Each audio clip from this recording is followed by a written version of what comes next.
오늘 하나님 말씀 에스겔서 10장 18절 말씀입니다.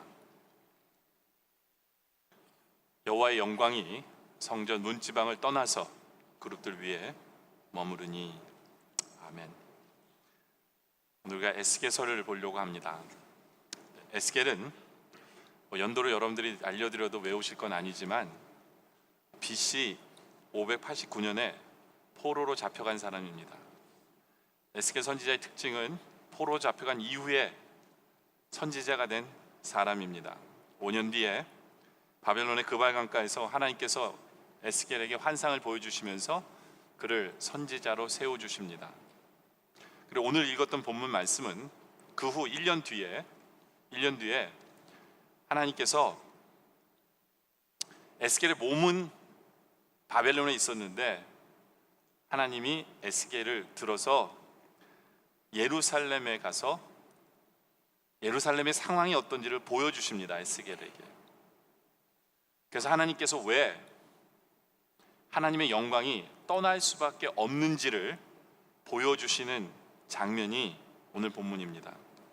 그래서 오늘 우리가 읽은 이 에스겔 10장의 주제는 하나님의 영광이 떠나시는 것이 주제입니다. 왜냐하면 이들이 우상을 섬겼기 때문에.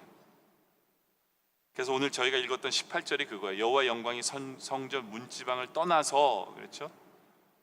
원래는 지성소에 하나님의 영광이 있어야 되는데 이제는 그 성전을 떠나서 문지방을 지나서 이제는 점점 떠나가는 그러한 장면의 말씀이 오늘 본문입니다.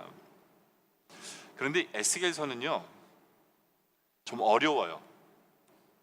여러분들 읽어보시면 알겠지만 희한한 단어들도 많이 나오고요. 그리고 내용상 읽어도 이게 무슨 말이지 하는 이게 힘드는 부분이 참 많아요. 그 중에 하나가 이 그룹이라는 단어입니다. 오늘 우리 본문에 그룹들 위에 머무르니 라고 나오죠. 그룹이 뭘까요? 영어 잘하시는 분들은 집합, 단체. 근데 죄송하지만 영어가 아니라 이거는 히브리어입니다. 그룹은 천사의 직분을 이야기합니다. 천사의 계급이에요. 천사의 계급.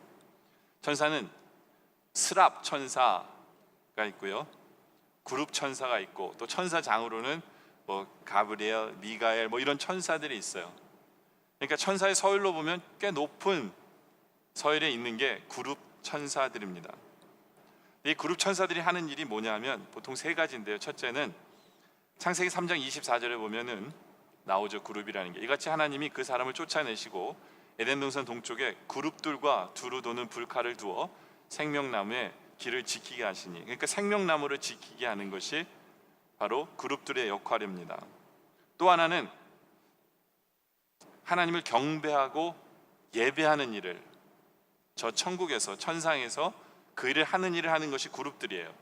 요한계시록 4장 8절에 보면 네 생물은 각각 6 날개를 가졌고, 여러분들 그 에스겔서를 보면 이 그룹들의 모양을 설명할 때 이 모양을 꼭 써요. 4개의 생물이 나와요. 그것까지 설명하자면 깁니다. 그렇지만 소, 사자, 사람 이런 4개의 생물이 나와요. 근데 6 날개를 가졌고, 그리고 그 안에 주위에는 눈들이, 보는 눈 있죠? 그게 수없이 박혀 있어요. 이게 그룹의 모습이에요. 근데 그들이 밤낮 쉬지 않고 이르기를 거룩하다 거룩하다 거룩하다 주 하나님 곧 전능하신 이여 전에도 계셨고 이제도 계시고 장차 오실 이시라 라고 주님을 저 천국에서 예배하고 있는 거죠. 그렇죠? 그래서 그 생물들이 보좌에 앉아서 세세토록 살아계신 이에게 영광과 존귀와 감사를 돌리는 것, 이것이 그룹들이 하는 일이에요. 그것뿐만 아니라 그룹이 하는 일은 하나님의 영광과 동행하는 기능을 합니다. 그래서 하나님의 영광을 상징하는 지성소 안에, 지성소 그 뚜껑에다가 모르색이라고 했죠. 그룹을 만들었죠. 그룹을. 그게 출애굽기 25장 22절인데요 거기서 내가 너와 만나고 속죄소 위에 곧 증거궤 위에 있는 두 그룹 사이에서 내가 이스라엘 자손을 위하여 내게 명령할 모든 일을 내게 이르리라 라고 하면서 그룹 사이에서 하나님의 영광을 만날 수 있게 하신다 라고 설명하고 있습니다. 그런데 우리가 생각해야 될 것은 하나님의 영광이 지성소 안에 있어야 하는 것이 당연한데 이제 그 영광이 떠나가는 겁니다. 이건 엄청나게 슬픈 사건이에요. 이건 엄청나게 큰 사건이에요. 하나님이 성전을 떠납니다. 지성소를 떠나요. 그게 오늘 본문의 10장의 얘기예요. 제가 오늘 설교하면서 고민했어요. 설교를 짧게 할까 길게 할까. 짧게 하는 방법은 10장의 주제가 이겁니다 하고 바로 본론으로 들어가면 짧아요. 근데 혹시나 그러는 게 당연해요. 오늘 본문이 에스겔 10장이니까 여러분들 10장을 읽는 분들이 있을까 봐. 10장을 읽으면 굉장히 어렵거든요, 이 말씀이. 그럼 읽다가 여러분들이 이해가 안 될까 봐 10장을 좀 설명을 해드리고 본론으로 들어가야겠다는 생각을 했어요. 좀 길어져도 양해를 하세요. 그래서 에스겔서 10장 3절에 보면 이런 말씀이 나오죠. 그 사람이 들어갈 때 그룹들은, 여기서 그룹은 벌써 설명이 들었어요. 성전 오른쪽에 서 있어요. 근데 하나님의 영광을 상징하고 하나님의 영광과 동행하는 그룹들이 원래는 어디 있어야 되는? 지성소에 있어야 되잖아요. 근데 어디 있다고요? 성전 오른쪽에 있어요. 성전 오른쪽에. 그럼 동서남북 중에 어느 쪽일까요? 네? 하나님의 성전은 동쪽을 향해 서 있어요. 그럼 오른쪽이면 남쪽이죠. 그렇죠? 이런 방향도 아셔야 돼요. 이 말씀을 이해하려면. 그러니까 이런 것들이 힘든 거예요. 하나님의 영광이 지금 성전 남쪽에 있어요. 왜 남쪽에 있을까요? 북쪽에 있지 않고 왜 남쪽으로 갈까? 왜냐하면 에스겔서 8장 5절에 보면은 북쪽에 잘못된 것들이 있어요. 그가 내게 이르시되 인자야, 내가 너는 눈을 들어 북쪽을 바라보라. 근데 북쪽을 바라봤더니 뭐가 있어요? 내가 눈을 들어 북쪽을 바라보니 제단문 어기 북쪽에 그 질투의 우상이 있다. 그러니까 우상 이름이 질투가 아니라 하나님을 질투케 하는 우상을 섬기는 거예요. 북쪽에서 하나님의 성전 북쪽에서 우상을 섬기니까 하나님 가까이 안 가시는 거예요. 떠나실 때에도, 하나님 영광이 떠나실 때에도 북쪽은 택하지 않고 남쪽으로 가신 거예요. 남쪽. 하나님 우상을 얼마나 싫어하는지 아시겠죠? 이사야서 42장 8절에 보면 나는 여호와니 이는 내 이름이라, 나는 내 영광을 다른 자에게, 내 찬송을 우상에게 주지 아니하리라. 그러니까 하나님의 영광이 우상 근처도 지나가지 않으세요. 여러분들이 하나님 영광 속에 사시고 싶으시면 우상을 없애야 돼요. 하나님보다 더 좋아하는 거 없어야 돼요. 하나님보다 더 신경 쓰는 거 없어야 돼요. 하나님만 생각하셔야 돼요, 여러분들. 그럴 때 우리는 하나님 영광 속에 거하는 거거든요. 그래서 하나님이 남쪽을 택하셔서 떠나세요. 거기다 이 북쪽이 의미하는 거는, 북쪽에서 원래 뭐 하냐면 레위기 1장 11절에 보면 그가 제단 북쪽 여호와 앞에서 그것을 잡을 것이요, 거기가 이제 제물을 잡고 피를 흘리는 데예요. 피를 빼내는 데예요. 근데 거기가 부정하게 돼버린 거예요. 거기서 이들이 우상을 섬긴 거예요. 우상을 섬긴 거죠. 지금으로 말하면 복음이 변질된 거예요. 그리스도의 보혈을 흘리는 그곳이, 거룩해야 될 곳이 변질된 거죠. 우상으로 가득 찬 거예요. 복음이 변질된 거죠. 그러니까 하나님께서 그래서 떠나실 수밖에 없는 거예요. 하나님의 영광이 그 길도 안 가시는 이유가 뭐냐면 복음이 변질됐기 때문에 그래요. 복음이 변질됐기 때문에. 이러한 이유로 하나님의 영광이 예루살렘을 떠납니다. 이러한 이유로 하나님의 영광이 떠나요. 근데 에스겔서를 또 읽다 보면 또 다른 궁금증이 나오는 단어가 뭐냐면 바퀴라는 단어가 나와요. 에스겔서 10장 9절에 보면 내가 보니 그룹들 곁에 4바퀴가 있는데 그 그룹 곁에도 한 바퀴가 있고 저 그룹 곁에도 한 바퀴가 있으며 그 바퀴 모양은 황옥 같으며 그 모양은 넷이 꼭 같은데 마치 바퀴 안에 바퀴가 있는 것 같더라. 아니, 바퀴들이 참 많아요. 그리고 바퀴 안에 바퀴가 있는 것 같아요. 꼭 굉장히 요란한 느낌이 들지 않아요? 그냥 우리 흑인 분들이 몰고 다니는 차에 보면 그냥 바퀴가 번쩍번쩍 해가지고 그 안에 그냥 뭐가 들어있는 것 같은 듯. 이런 바퀴들이 뭐 그냥 하여튼 많아요.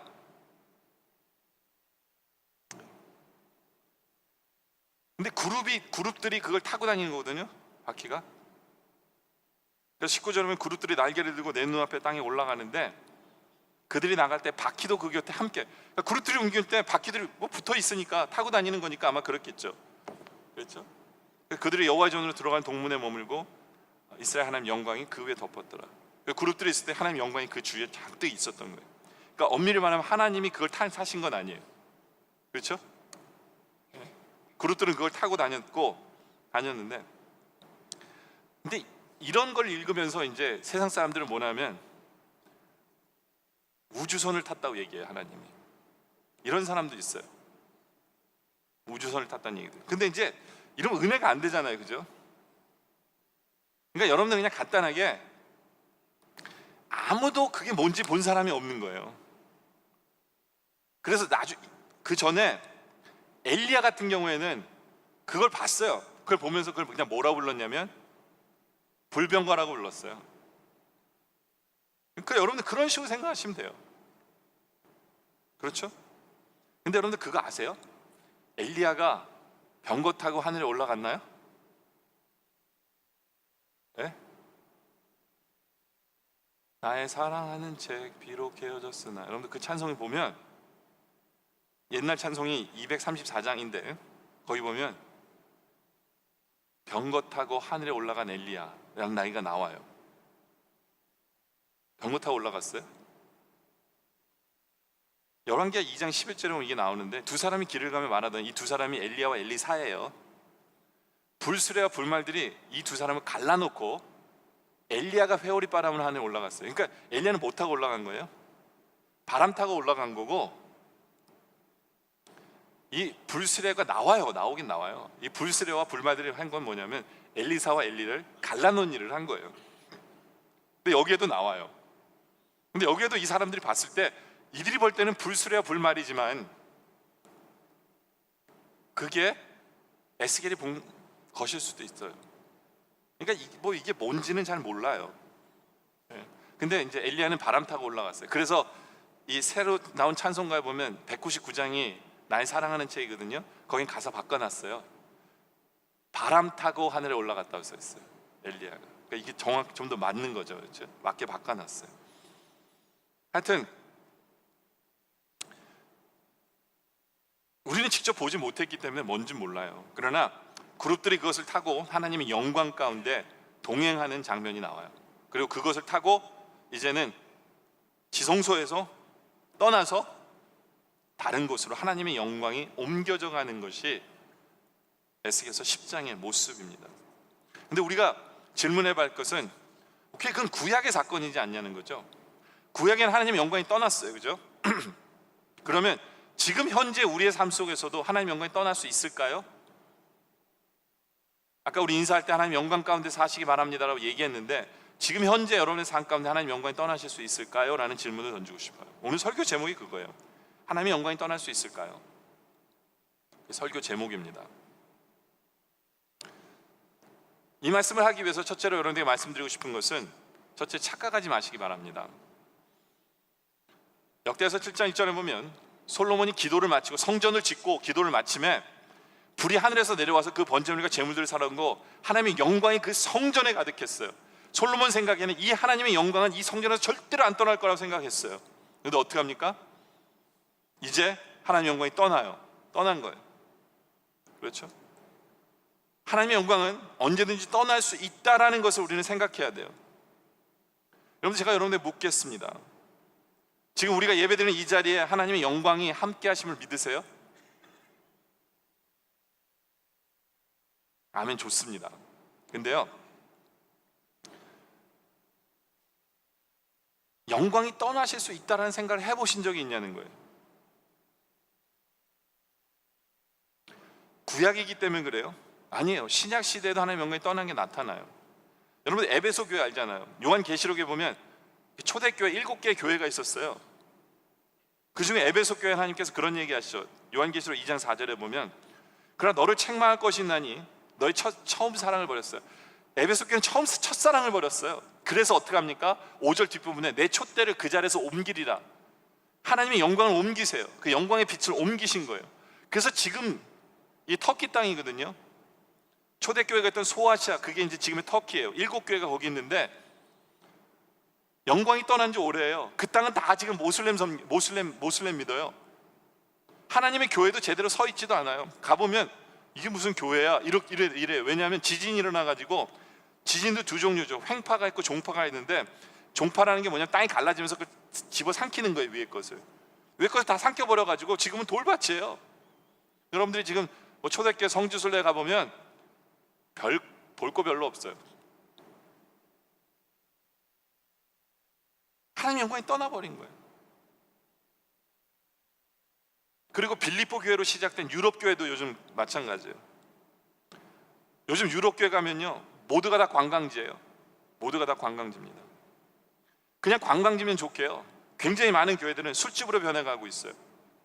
그리고 한국으로 말하면 디스코텍으로 변해가고 있어요. 그래서 제가 얼마 전에 어떤 영화 하나 봤는데, 그 영화에서 사람들이 막 춤추고 있는데 뒤에 벽화는 뭐냐면 예수님이 십자가 지시고 필리는데, 그 안에서 그들은 술 마시고, 왜냐하면 교회들이 실제로 그렇게 술집으로 춤추는 대로 바뀌었기 때문에 그래요. 유럽의 많은 교회들이 그래요. 유럽에 가면 한국 사람 찾기 되게 쉽다고 그러더라고요. 양산 들고 다니는 여자들은 다 한국 사람이래요. 옛날에 10년 전에 일본 사람들이 그러고 있었는데 요즘 한국 사람이 그러고, 그걸 요즘에 누가 이제 캐치업하기 시작하냐면 중국 사람들이 본따기 시작한대요. 근데 어떤 분이 그러시더라고요. 하나님의 영광이 이제 유럽을 떠나서 미국으로 들어왔다라고 얘기하는 분들이 있어요.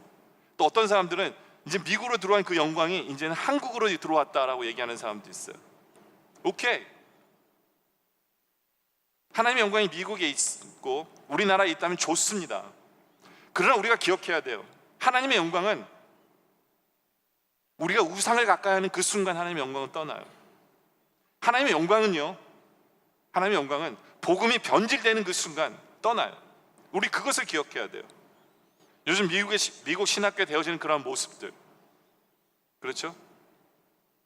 동성연애자들을 받아들이는 그런 모습들, 이런 것들이 복음을 변질시키는 거예요. 하나님의 영광을 떠나게 만드는 거예요. 수많은 이단들이 들어와서 잘못된 복음을 선포하는 그러한 모든 것들, 이제 한국 땅에도 그런 것들이 들어가려고 하겠죠. 그렇기 때문에 우리는 깨어 있어야 돼요. 하나님의 영광은 언제든지 떠나실 수 있다는 것을 기억하셔야 돼요. 물론 초대교회 때는 왜 하나님의 영광이 떠났을까요? 아까도 얘기한 대로 첫사랑을 버렸기 때문이에요. 그게 무슨 얘기냐면, 자기들의 믿음의 선배들은 순교자들이었어요. 그러니까 자기들은 순교 안 하면서 우리는 그 선배들의 신앙을 따라왔다라고 착각하는 거예요. 하나님 말씀 앞에서 변화되지 않았어요. 그들은 하나님 말씀을 받기는 받지만 변화될 소망이 없었어요. 자기들이 잘하고 있는 줄 알았어요. 자기들 믿음의 선배들이 잘하고 있었는데 자기들이 잘한다고 착각한 거예요. 그냥 우리는 이렇게 살면 되겠지 라고 살았어요. 하나님의 영광을 떠나는 건요, 순식간이에요. 여러분들 옛날에 영국을 보세요. 영국에는 유명한 설교자 스펄전 목사님이 계실 때는 정말 사람들이 구름대로 처음 모였어요. 로이드 존스 목사님 계실 때 이거 100년도 안 된 사건이에요. 100년도 안 된 전에, 얼마 전에 그런 일이 있었어요. 그런 하나님의 영광이 떠나는 순식간에 모든 교회들이 바뀌기 시작하죠. 왜 그럽니까? 그렇게 되면 그냥 그런 대로 살기 때문에 그런 거예요. 그냥 안주하며 살기 때문에 그런 거예요. 말씀 앞에서 자기를 변화시키지 않기 때문에 그래요. 여러분들, 우리 교회를 무슨 교회라고 그러냐면 개혁주의 교회라고 그래요. 여러분들, 개혁주의라는 게 뭐예요? 날마다 말씀 앞에서 나를 개혁해서 나를 변화시켜 나가야만 되는 거예요. 그러지 않으면 하나님의 영광이 떠날 수 있다는 것을 생각하셔야 돼요. 착각하면 안 돼요. 안 떠날 거라고 착각하지 마세요. 이스라엘 백성들도 착각했었어요. 오늘 말씀에 보면 참 재밌는 말이 나와요. 11절 2절에 보면, 그가 내게 이르시되, 인자야, 이 사람들은 불의를 품고 이 성중에서 악한 꾀를 꾸미는 자 아니라. 예루살렘에 있는 사람들을 보면서 하나님이 에스겔에게 얘기하는 거예요. 너 그거 알아? 이 안에 있는 사람들은 불의한 자들이야. 그들의 머릿속에는 악한 꾀로 가득 차 있어. 근데 왠지 아세요? 이들이 무슨 생각을 하면서 살기 때문에 3절에 보면 나와요. 그들의 말이 집 건축할 때가 가깝지 아니한즉 우리는 아무것도 안 해도 돼, 이런 얘기에 한마디로 말하면. 그러면서 이들이 말하기를, 성읍은, 예루살렘 성읍은 가마가 되고 우리는 고기가 된다 아니라. 이게 별로 안 좋은 것처럼 들릴지 모르지만 이게 굉장히 좋은 말이에요. 세상은 불바다예요. 세상은 온통 포로로 잡혀가고 난리가 아니에요. 그런데 어떻게 예루살렘 안에 있던 어떤 사람들은 포로로 잡혀가지 않고 살아남았어요. 전쟁도 끝나고 이제 그들은 살아남았어요. 그러다 보니까 그들이 뭐라 하냐면, 우리는 가마 속에 있는 고기라는 거예요.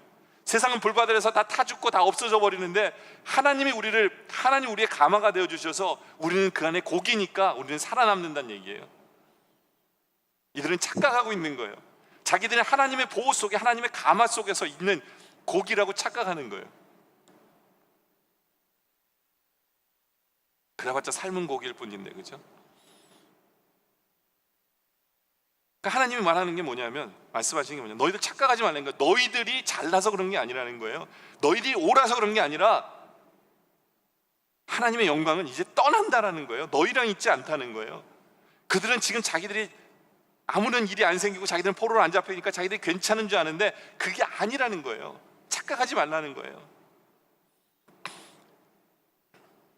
물론 제가 여기다 써놓지는 않았지만 설교가 길어질까 봐 에스겔서에 보면 포로로 잡혀간 사람들을 향해서 뭐라고 하냐면 그들이 부드러운 고기다 이렇게 얘기했어요. 고기로 얘기하니까 고기로 설명하세요. 부드러운 고기예요. 부드러운 고기라는 건 뭐냐면 양념이 잘 될 수 있는 고기예요. 하나님이 원하시는 대로 맛을 만들어낼 수 있는 고기가 그들이다라고 에스겔서의 얘기가 나오는데요. 하여튼 예루살렘 성 안에 있는 사람들은 착각한 거예요. 자기들이 괜찮은 줄 아는 거예요. 자기들은 아무렇지도 않은 하나님 보호해 주신다고 생각한 거예요. 그러니까 하나님이 아니라는 거예요. 여러분 한번 생각해 보세요. 여러분들 갑자기 이날에 나쁜 나라가 쳐들어왔어요. 여러분 한국에 산다면 북한이 쳐들어왔어요. 그래서 쳐들어와가지고 한국 국민의 반을 데리고 가버렸어요. 포로로 잡아갔어요. 근데 여러분은 남아있어요.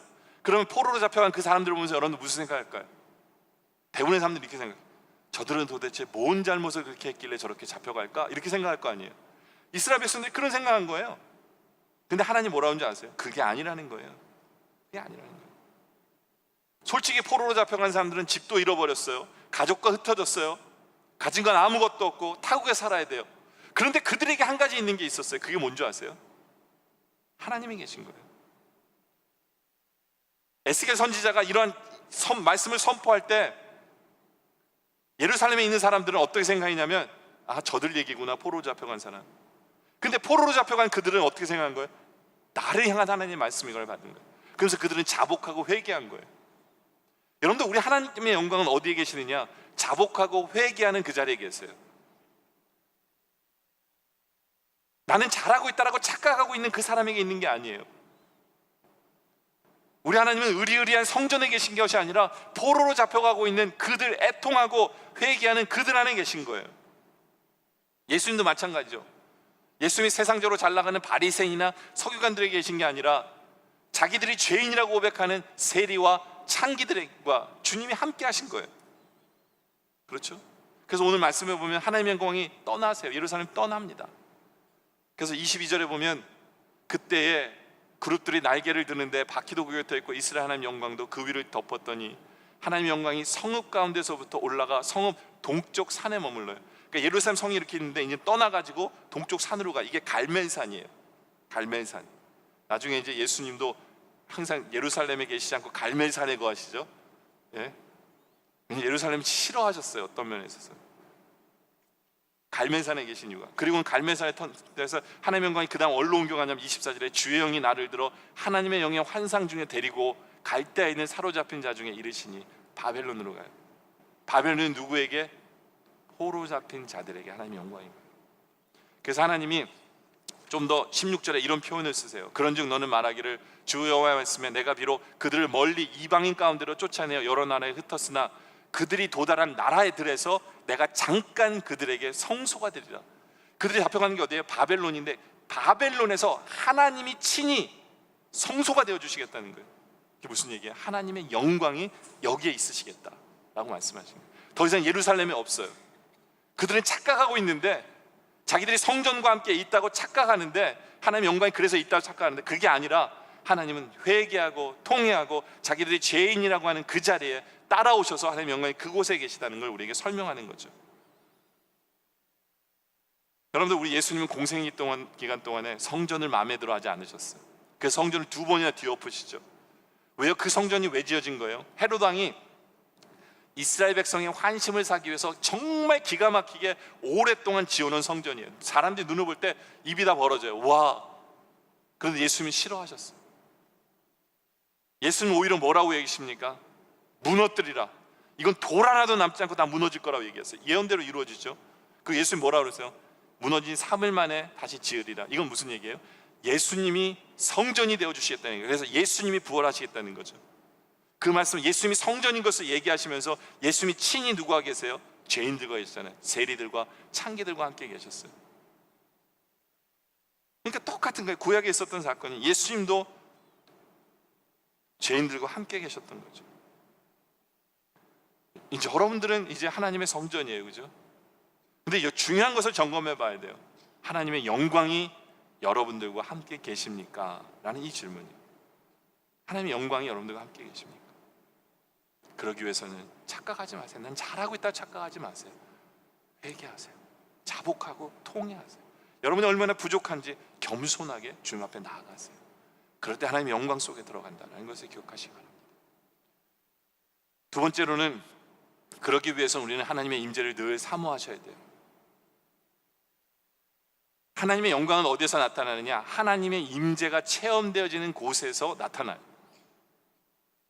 그때 우리 소원이 돼야 돼요. 하나님의 임재가 체험되게 해주세요. 근데요, 하나님의 임재가 체험되는 건 소원만 가지고 되는 게 아니에요. 소원도 금세 없어져 버려요. 그 임재를 소원하려면 하나님을 사모함이 여러분에게 있어야 돼요. 여러분들 연애하면 뭐 하고 싶어요? 항상 같이 하고 싶어지잖아요. 그렇죠? 같이 하고 싶어지죠. 왜요? 사랑하니까 그런 거예요. 여러분들이 하나님을 진심으로 사모하고 사랑하면 하나님과 함께하고 싶어지고 하나님의 함께하심이 느껴지고 싶어지는 거예요. 그럴 때 하나님 임재를 사모하는 것이 중요합니다. 여러분들 이 성경에 보면 대단한 열정을 가지고 살았던 사람이 한 명 있어요. 근데 결국엔 그 인생이 실패로 끝나는 사람이 있는데 요압 장군이에요. 이 요압 장군은 이스라엘의 가장 위대한 왕 다윗의 사촌이에요. 그리고 다윗 왕이 쫓겨다닐 때 다윗 왕의 편에 서서 온갖 싸움 속에서 이긴 사람이에요. 그래서 나중에 다윗 왕이 왕이 되었을 때 이스라엘의 대장군이 총사령관이 된 사람이 요압 장군이에요. 왜? 줄을 잘 쓴 거예요. 한마디로 말하면 다윗에게 잘 붙은 거죠. 그런데 이 노련한 요압이 결정적인 실수를 합니다. 왜요? 다윗 왕이 나이가 들어서 죽어가기 가까이 됐을 때 이 요압이 결정을 해야 돼. 난 누구에게 붙을까? 왜냐하면 다음 왕에게 붙어야 돼. 다음 왕 대선에 붙잖아요. 그래서 아도니아라는 사람에게 붙어요. 다윗 왕의 아들 아도니아에게. 근데 눈으로 볼 때는 아도니아가 굉장히 능력 있는 사람이었어요. 압살롬이 첫째였고 능력. 근데 그는 죽었으니까 이제 아도니아가 굉장히 지혜롭고 능력 있는 사람이니까 웬만한 신하들은 다 아도니아 쪽에 붙었어요. 근데 그게 실수였던 거예요. 근데 반대로 솔로몬은요, 이 혈통도 좋지 않았어요. 왜냐하면 이건 남의 아내였던 여자의 몸에서 난 사람이에요. 밧세바의. 그러니까 솔로몬은 혈통도 좋지 않고 남들도 인정하지 않고 그리고 나이도 어렸어요. 그러니까 이 사람이 왕이 될 거라 생각을 못한 거예요. 물론 여러분들은 그럴지 몰라요. 솔로몬 그래도 지혜가 있지 않냐고. 지혜는 왕이 되면 후에 얻은 거지 지혜도 별로 없었어요. 근데 솔로몬이 어떻게 왕이 됩니까? 아도니아는 왜 죽어요? 왜 아도니아 왕이 못 돼요? 이유는 단 한 가지예요. 그들의 능력과 전혀 상관없이 이유는 단 한 가지예요. 그건 뭐냐? 솔로몬은 아버지 곁에 있었어요. 다윗 왕의 곁에 있었다는 거예요. 아도니아는 아버지를 떠나서 자기가 결정했어요. 그래서 자기가 왕이 되기로 결정해서 일을 진행시킨 거고, 솔로몬은 아버지 곁에 있었어요. 여러분들, 우리 인생에 있어서 무엇보다 중요한 것은요, 누구랑 함께 할 것인가? 가장 중요한 질문이에요. 그리고 우리 성도들의 목표는 하나님과 함께 하는 것. 이것이 여러분의 목표여야 돼요. 이것이 하나님의 임재를 사모하는 성도의 모습이에요. 우리 하나님은 함께하기 위해 최고의 분이세요. 최고의 동반자고 모든 면의 최고예요. 세상 모든 만물을 창조하신 창조주 하나님이시고 모든 것을 알고 계시고 모든 것을 할 수 있는 전지전능하신 하나님이고, 그분이 우리를 사랑하신 하나님이에요. 우리는 그분과 함께하기를 소원해야 돼요. 거기다가 중요한 것은 우리 하나님이 여러분들과 함께하고 싶어 하세요. 그거 아시죠? 그러니까 성경에 보면 수없이 내가 너희와 함께 있겠다, 내가 너희와 동행하리라, 오죽하면 아들 이름을 임마누엘에게 지시겠어요. 그렇죠? 하나님 우리와 함께 계시다는 이름을까지 지으시면서 하나님이 우리와 함께 계시고 싶다라고 우리에게 계속해서 말씀하세요. 그리고 볼지어다 내가 너희가 세상 끝날까지 너희와 함께 있다라고 약속하세요. 얼마나 감사한 거예요. 근데 솔직히 한번 생각해 보세요. 누가 더 매달려야 될까요? 우리가 하나님 앞에 하나님 내가 우리와 함께 해주세요라고 매달려야 될까? 아니면 하나님이 여러분에게 야 나와 함께 있어라고 매달려야 될까요? 솔직히 우리가 매달려야 돼요. 우리는 냄새나는 사람들이에요. 우리에게는 악취가 나요, 죄 때문에. 예. 우리는 부족한 사람들이에요. 우리에게 하나님이 있어야 돼요. 근데 반대가 된 것 같아요. 하나님은 우리에게 오히려 매달리고 우리를 붙잡으시는데 우리는 그렇지가 않아요. 그게 얼마나 귀한 축복인지 몰라요. 우리는 하나님과 함께 하진 않는다는, 함께 하고 싶은 마음이 없다는 거예요. 여러분도 기억하셔야 돼요. 하나님이 함께 하지 않으면 우린 망해요. 천국과 지옥이 뭘로 갈려요? 하나님이 함께 계시는 곳이 천국이에요. 안 계시는 곳이 지옥이에요. 네. 본문에 나온 이스라엘 백성들, 하나님과 함께 하고 싶은 생각이 눈꼽만큼도 없었던 사람들이에요. 그러다 보니까 하나님의 성전에 와서 온갖 우상으로 다 새겨놨어요. 에스겔서 8장 3절에 보면 여기 나오죠. 뒷부분에 보면 거기에는 그 하나님의 성전 안에, 성전 안뜰에 뭐가 있어요? 질투의 우상, 곧 질투를 일어나게 하는 우상의 자리가 있는 거예요. 하나님이 성전 안에다가 우상을 갖다 놔요. 그것뿐만인지 아세요? 10절에 보면, 10절로 가죠. 내가 들어가 보니 각양 곤축과 가증한 짐승과 이스라엘 족속의 모든 우상을 사방의 벽에다가, 하나님 성전 벽에다가 다 그려놓은 거예요. 이게 하나님의 임재를 사모하는 사람들이 할 일이에요. 오히려 하나님 떠나십시오 하는 사람들이에요. 하나님과 함께하고 싶지 않은 인간들이에요. 거기다가 14절에 보면 그가 또 나를 데리고 여호와의 전으로 들어가 북문에 이르기를 보니 거기에는 여인들이 앉아 단무스를 위하여 애곡하더라. 단무지 달라고 애곡하는 게 아니에요. 단무스라는 게 뭐냐면 바알의 연인이에요. 그러니까 이것도 우상이죠. 근데 왜 애곡을 해요? 전설에, 그들이 믿는 전설에 그게 있어요. 바알의 연인이 서로 헤어져 있는 거예요. 근데 바알이 뭐예요? 풍요의 신이거든요. 우상이거든요. 이 둘이 합쳐져야 우리가 풍요를 누릴 텐데 이들이 떨어져 있으니까 울면서 대신 애곡해 주는 거예요. 합치라고. 그러니까 우상들 중매쟁이까지 하는 거예요. 하나님 성전 안에 있어가지고 울면서 제발 합쳐달라고. 말도 안 되는 일들이 하나님 전에 벌어지는 거예요. 거기다가 16절에 보면 약 25명이 여호와의 성전을 등지고 낯을 동쪽으로 향하여 동쪽 태양에게 예배해. 하나님 전에 와, 그것도 하나님 전에 와가지고 태양을 섬기는 거예요. 이들은 하나님을 사모함이 없었어요. 하나님과 함께하고 싶은 마음조차도 없었어요. 하나님 떠나시는 게 당연한 거예요. 여러분, 하나님 영광 속에 살아가고 싶으세요? 하나님의 임재를 사모하세요. 하나님이 함께하고 싶어요. 여러분, 하나님 떠나시면 망해요. 물을 떠난 물고기 같은 게 여러분이에요. 아무 희망 없어요. 그래서 우리 찬송할 때 그런 찬송 있잖아요. 나 주께 왔으니 주님 복 주시옵소서. 주 함께 하시면 큰 시험입니다. 그러나 주님이 떠나가시면 내 생명 헛됩니다. 네? 즐겁거나 슬프거나 주님 늘 함께 계시옵소서. 이게 중요한 거예요. 다윗은요 그걸 알았어요. 그래서 시편 51편 11절에 죄를 짓자마자 하나님 앞에 회개하면서 뭐라 그랬어요? 나를 주 앞에서 쫓아내지 마시고 주의 성령을 내게서 거두지 마세요. 주님 떠나지 마세요. 주님 떠나면 끝이거든요. 여러분, 무슨 일이 있어도 여러분 하나님의 임재를 사모하셔야 돼요. 하나님과 함께 여러분의 인생길을 걸어가야 돼요. 하나님께 편에 서서 하나님의 줄을 서셔야 돼요. 근데 그렇게 되기 위해서는 여러분들 안에 하나님을 사랑하는 그 마음이 있으셔야 돼요. 정말 연인이 사랑하기 때문에 함께하고 싶은 그 소원이 가득한 그것이 있어야 돼요. 근데 여러분들 하나님을 더 사랑하고 싶으세요? 여러분들 지금보다 더 하나님을 사랑하고 싶으세요? 제가 지난 금요일날 말씀 준비하면서 방법을 하나 깨달았어요. 그걸 하도 많은 분들이 못 들어서 다시 한번 설명해 드릴게요. 하나님을 사랑하는 법, 하나님을 향한 사랑이 더 깊어지는 방법. 먼저 부부 사이를 먼저 얘기해 드릴게요. 여러분들 한 남자가 한 여자를 사랑하게 됩니다. 그 사람을 사랑하기 위해서 수단과 방법을 다 동원하죠. 이제 그렇죠? 사랑하는 사람이 다 그러잖아요.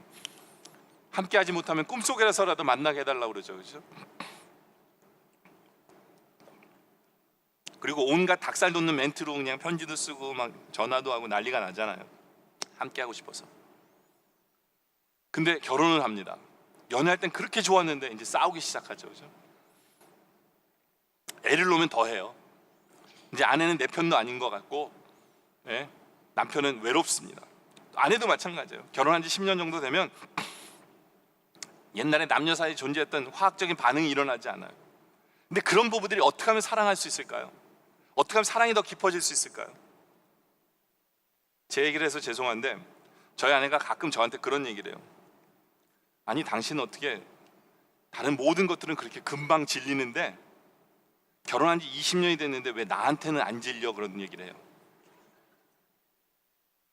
그러니까 저희 와이프가 인정하는 거예요, 그죠? 제가 우리 와이프한테 안 질리고, 예? 사랑하며 잘 살고 있는 걸 인정하는 말이잖아요.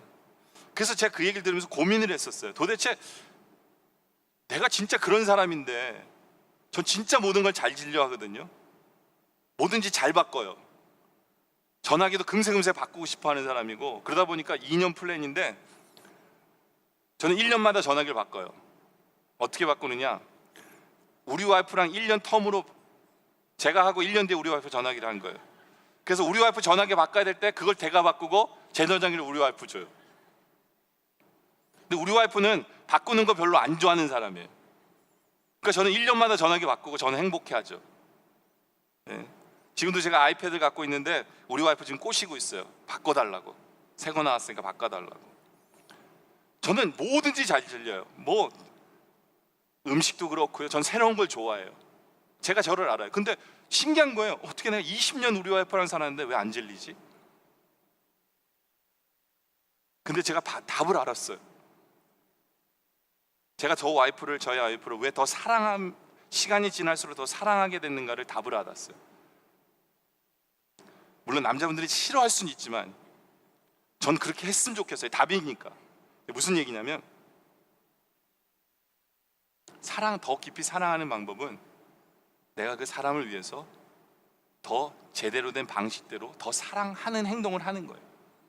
제가 부부세는 인도하는 사람이다 보니까 남편들이 이렇게 사십시오라는 말을 해요. 그리고 제가 그 말씀대로 저희 와이프에게 그대로 살려고 노력해요. 그러다 보니까 어느새 제 사랑이 더 깊어진 걸 발견하게 된 거예요. 저는 늘 남자들한테 그런 얘기 하거든요. 부부세미나 한 분한테 적어도 1년에 선물 5번 하십시오. 그런 얘기예요.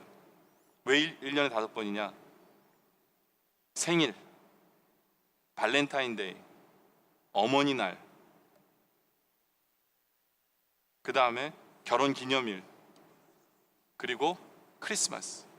제가 왜 이 순서대로 하냐면 저희 집의 순서가 그래요. 생일 뭐 이게 이제 이 순서대로 가기 때문에 저는 1년에 적어도 5번은 저희 와이프한테 선물해요. 근데 선물을 할 때 한 번에 한 가지만 선물하지 않아요. 보통 2-3가지, 많을 땐 5가지 선물해요. 근데 비싼 거를 선물하는 게 아니에요. 여러분들 착각하지 마세요. 그냥 저는 저희 와이프랑 다니면서 늘 관심이 그거예요. 우리 와이프가 원하는 게 뭘까? 우리의 말 속에 나와요. 요번 발렌타인데이 때는 제가 원숭이 조그만 곰인형이랑 그리고 이 링 넣는 함이랑 꽃을 선물했어요. 근데 보통은 이제까지 꽃을 안 했어요. 오랫동안. 왜냐하면 하도 꽃을 선물하다 보니까 질려하는 것 같아서 꽃을 안 했어요. 근데 얼마 전에 TV를 보다가 누가 꽃을 선물하는 걸 보면서 되게 예쁘네 그러고 좋아하더라고요. 그래서 꽃을 선물했더니 진짜 좋아하더라고요. 얼마 비싸지 않잖아요. 그렇죠? 저희 집에 가면 그런 게 있어요. 저희 집에 가라지돌, 차 파킹할 가라지돌 딱 열면 벽에 붙어 있어요. 벽에 뭐라고 써 있냐면 하늘만큼 땅만큼 사랑합니다라고 써 있어요. 제가 손으로 직접 색칠해 가지고 테이블에 붙여 놓은 거예요. 그래서 저희 와이프가 차를 열고 들어올 때마다 보라고. 제가 하늘만큼 땅만큼 사랑한다라고. 그 저도 봐요. 저도 보니까 그런 생각해요. 내가 우리 와이프 하늘만큼 땅만큼 사랑하나? 근데 그러다 보니까 경험되어지는 게 뭐냐면 아내가 질리지 않는 거예요. 더 사랑스러워지는 거예요. 그래서 제가 왜 남녀간의 사랑 이야기를 하는지 아세요? 이게 하나님과의 사랑도 마찬가지라는 걸 알았기 때문에 그래요. 제 얘기가 아니라 성경에 있어요. 요한일서 2장 5절에 보면 이런 말씀이 있어요. 누구든지 그의 말씀을 지키는 자는 하나님의 사랑이 참으로 그 속에서 온전하게 되는 거예요. 그러니까 여러분들은 하나님의 법을 지키다 보면 어떻게 돼요? 여러분들 안에 하나님의 사랑이 온전하게 돼요. 그래서 하나님을 더 많이 사랑하게 되는 거예요. 여러분 아무 생각 없이 그냥 하나님 뜻에 순종하고 하나님 원하시는 데 사는지 모르지만 그게 하나님을 더 깊이 사랑하게 만드는 거라는 거예요. 이게 똑같아요. 똑같은 원리예요. 하나님도 사랑하고 싶으세요? 그러면 하나님의 뜻을 이루어 드리세요. 하나님을 사랑하고 싶으세요? 하나님이 원하시는 게 뭔지를 먼저 알고 싶어지세요. 그리고 그 하나님 원하시는 것을 해드리세요. 그러다 보면 하나님만 좋은 게 아니라 하나님을 향한 사랑이 더 깊어지게 된다는 거예요. 그래서 하나님 우리에게 얘기하시잖아요. 요한일서 4장 20절에 누구든지 하나님을 사랑하라고 하고 그 형제를 미워하면 이는 거짓말하는 자니 보는 바 그 형제를 사랑하지 않는 자는 보지 못하는 바 하나님 사랑할 수 없네요. 무슨 얘기예요? 하나님의 뜻이 뭐예요? 이웃을 사랑하는 거예요. 근데 이웃을 사랑하다 보면 하나님의 뜻이기 때문에 이웃을 사랑하다 보면 결국에는 하나님을 향한 사랑이 더 깊어지는 것을 체험하게 되는 거예요. 그 때문에 전도와 선교가 하나님을 더 깊이 사랑하게 만드는 도구가 되는 거예요. 그렇죠? 그렇게 하나님을 향한 사랑이 더 깊어질 때 우리는 뭘 사모하게 돼요? 하나님과 함께하고 싶어지는 거예요. 하나님의 임재가 사모하게 되는 거예요. 그럴 때 하나님의 영광이 같이 동반되어져 오는 것을 기억하시기 바랍니다. 예수 말씀의 결론을 내리죠. 다시 한 번 더 질문하죠. 하나님의 영광은 우리를 떠나실 수 있습니까? 제가 왜 이 질문을 던지냐면 요한복음 14장 16절에 보면 하나님 예수님이 약속하신 게 있어요. 내가 아버지께 구하겠으니 그가 또 다른 보혜사를 너에게 주사 성령을 보여주사 어떻게 한다고요? 영원토록 너희와 함께 있게 하신다고 그랬어요. 그러니까 성령님이 우리와 영원히 함께 하신다고 그랬어요. 절대로 떠나지 않는다고 그랬어요. 히브리서 13장 5절에 보면 더 강하게 얘기하죠. 돈을 사랑하지 말고 있는 바를 족한 줄 알아. 그가 친히 말씀하시기를 내가 결코 너희를 버리지 아니하고 결코 너희를 떠나지 아니하리라 라고 약속하셨어요. 다시 한번 묻죠. 그런데 하나님의 영광이 우리를 떠나실 수 있을까 없을까? 있어요. 도대체 이 말이 무슨 말일까? 제가 요즘에 우리 집에 샤워기가 망가져가지고 이 파이프 때문에 하여튼 이 로즈를 몇 번이나 왔다 갔다 했는지 몰라요. 근데 그러면서 느낀 게 있었어요. 아 이거구나. 이거는 파이프로 설명하면 되더라고요.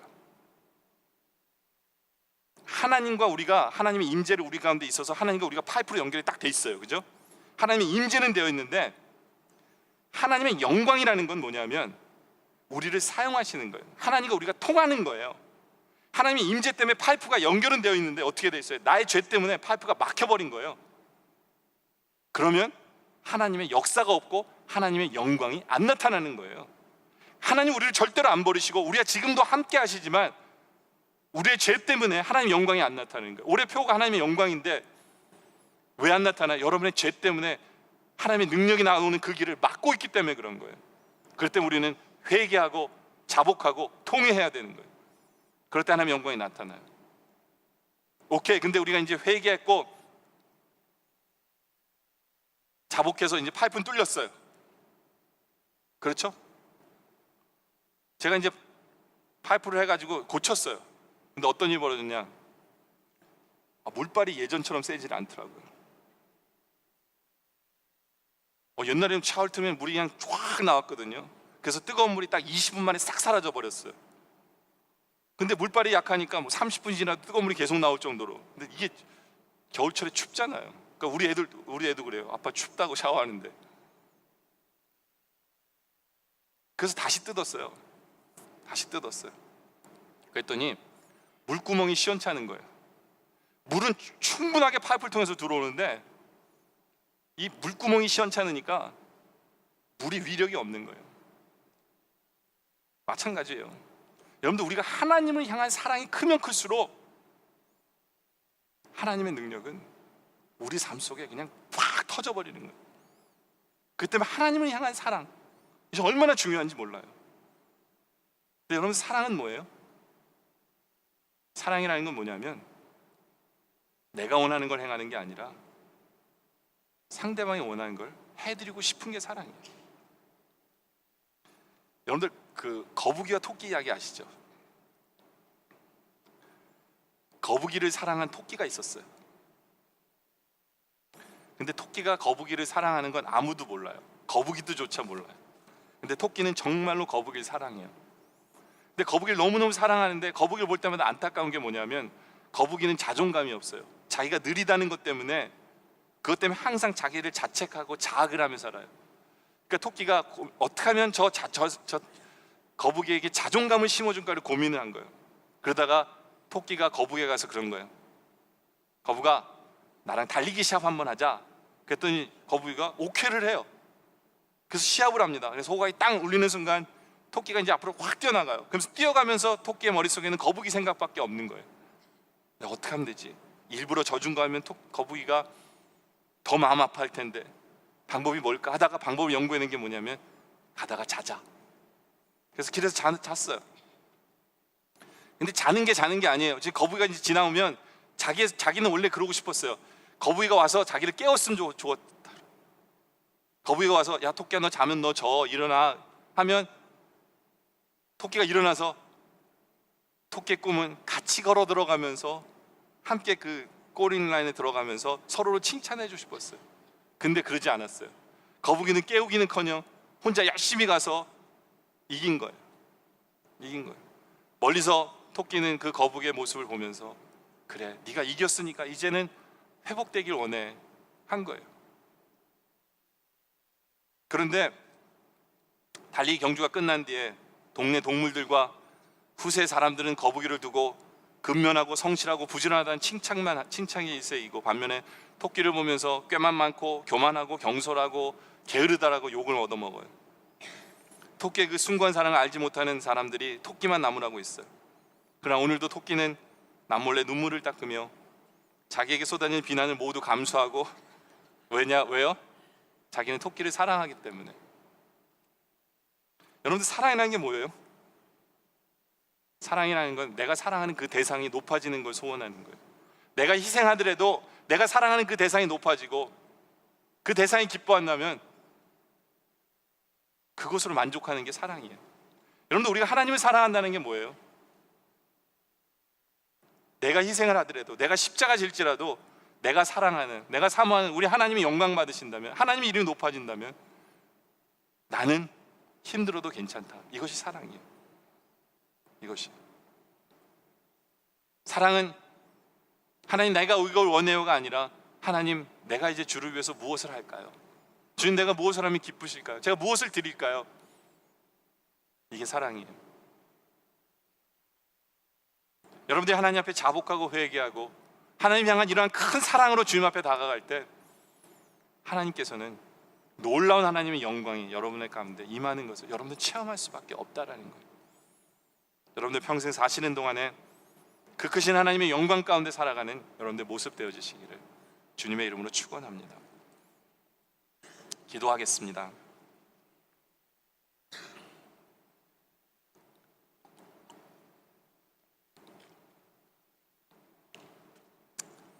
아버지 하나님, 우리는 착각하며 삽니다. 우리의 삶에 문제가 없을 때, 우리의 삶이 편안할 때, 다른 사람과 비교하면서 나는 그래도 낫다라고 생각할 때 나는 괜찮아라고 착각하는 사는데 이제 버리게 하여 주시옵소서. 이제 하나님 앞에 우리의 죄를 회개하며 자복하며 통회하며 하나님과 막힌 그 담을 무너뜨리는 우리의 삶의 모습 되게 하여 주시옵소서.